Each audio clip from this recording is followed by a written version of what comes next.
అదే RTV app వార్తల్ని క్షణాల్లో చదివే అవకాశం ఉంటుంది. ఒక న్యూస్ పేపర్, ఒక టెలివిజన్ ఛానల్ మీ చేతుల్లో ఎప్పుడూ ఉంటాయి. మధ్య బంగాళాఖాతంలో ఏర్పడిన అల్పపీడనం వాయుగుండంగా మారింది. అయితే ఈ నేపథ్యంలో రాష్ట్రంలో వాతావరణం ఏ విధంగా ఉండబోతుంది రానున్న రోజుల్లో అని చెప్పి విశాఖ వాతావరణ కేంద్రం డైరెక్టర్ శ్రీనివాస్ మనతో పాటు ఉన్నారు. ఆయన అడిగి తెలుసుకుందాం. సార్ చెప్పండి, అల్పపీడనం వాయుగుండంగా మారింది కదా, రానున్న రోజుల్లో వాతావరణం ఏ విధంగా ఉండబోతుంది?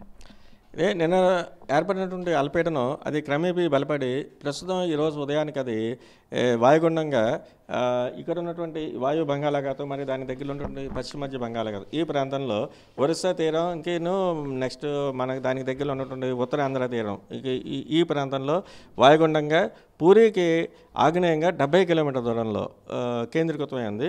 అలాగే నెక్స్ట్ కళింగపట్నం నుంచి అయితే తూర్పు ఈశాన్యం ఈ డైరెక్షన్లో 240 కిలోమీటర్స్ దూరంలో ఇప్పుడు వాయుగుండం ఇక్కడ ఈ ప్రాంతంలో కేంద్రీకృతమైంది.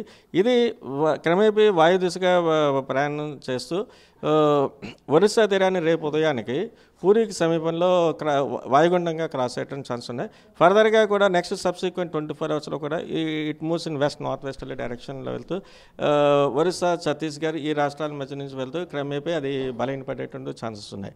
అలాగే ఇప్పుడు ఏర్పడినటువంటి వాయుగుండం దృష్ట్యా కూడా నెక్స్ట్ 2 to 3 డేస్ వరకు కూడా మన రాష్ట్రంలో కోస్తా జిల్లాలు అన్ని చోట్ల కూడా మనం ఒక మాసం నుంచి భారీ వర్షాలు, అలాగే కొన్ని చోట్ల అదే భారీ వర్షాలు కూడా మనం రికార్డ్ అవుతాయని మనం ఫోర్కాస్ట్ ఇస్తున్నాం. పర్టికులర్లీ నెక్స్ట్ 24 అవర్స్ వరకు చూసుకుంటే ఏఎస్ఆర్ అంటే అల్లూరు సీతారామరాజు ఏలూరు జిల్లాలో అయితే ఎక్స్ట్రీమ్లీ హెవీ రెయిన్ఫాల్ కూడా 1-2 చోట్ల వచ్చే ఛాన్సెస్ ఉన్నాయి. Next heavy to very heavy అంటే భారీ నుంచి అతి భారీ వర్షం కూడా ఉత్తరాంధ్రలో ఉన్నటువంటి మిగతా అన్ని జిల్లాల్లోనూ, అలాగే దక్షిణ కోస్తాలో ఉన్నటువంటి ఎన్టీఆర్, కృష్ణా, గుంటూరు ఈ జిల్లాల్లో కూడా భారీ నుంచి అతి భారీ వర్షపాతం నమోదయ్యే ఛాన్సెస్ ఉన్నాయి. నెక్స్ట్ ఇప్పుడు నిన్న అయితే ఏర్పడినటువంటి ఈ అల్పపీడనం దృష్ట్యా గడిచినటువంటి 24 గంటల్లో కూడా యాజ్ వీ ఫోర్కాస్టెడ్ రాష్ట్రం అంతటా కూడా విస్తారంగా వర్షాలు, అలాగే పలు ప్రాంతాల్లో భారీ వర్షాలు, అతి భారీ వర్షాలు, అలాగే ఎక్స్ట్రీమ్లీ హెవీ రైన్ఫాల్ కూడా రికార్డ్ అవ్వడం జరిగింది. అత్యధికంగా ఏలూరు జిల్లాలో ఉన్నటువంటి కుకునూరు, పోలవరంలో అయితే 27 సెంటీమీటర్స్ రికార్డ్ అయింది. చింతలపూడిలో అయితే 18 సెంటీమీటర్స్, విజయనగరం ఉన్నటువంటి పుష్పేట రేఖ అయితే 16 సెంటీమీటర్లు, విశాఖపట్నంలో 10 సెంటీమీటర్స్ నమోదవడం జరిగింది. ఇలాగే పలు ప్రాంతాల్లో భారీ నుంచి అతి భారీ వర్షాలు కూడా చాలా చోట్ల రికార్డ్ అవ్వడం జరిగింది. సరే, ఈ నేపథ్యంలో ఏ పోర్టులకు ప్రమాద హెచ్చరికలు, ఎంతెంత ప్రమాద హెచ్చరికలు జారీ చేశారు? ఇప్పుడు ఉన్నటువంటి వాయుగుండం దృష్ట్యా కూడా ఉత్తరాంధ్రలో ఉన్నటువంటి నౌకాశ్రయాలు ఏమైతే ఉన్నాయో వాటికి స్క్వైలీ వెదర్ వచ్చే ఛాన్సెస్ అయితే కనిపిస్తున్నాయి. కాబట్టి దే ఆర్ ఎక్స్పీరియన్సింగ్ స్క్వైలీ వెదర్.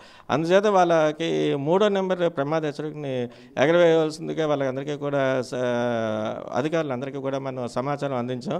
అలాగే దక్షిణ కోస్తా జిల్లాలో ఉన్న నౌకాశ్రయాలు ఏమేంటి ఉన్నాయంటే మచిలీపట్నం, కృష్ణపట్నం, ఓడరేవు, నిజాంపట్నం వీళ్ళకి 1వ నెంబర్ ప్రమాద హెచ్చరికని ఎగరవేయమని చెప్పడం జరిగింది. అలాగే మత్స్యకారులు కూడా ఎవరిని కూడా వేటకు వెళ్ళవద్దని చెప్తున్నాం.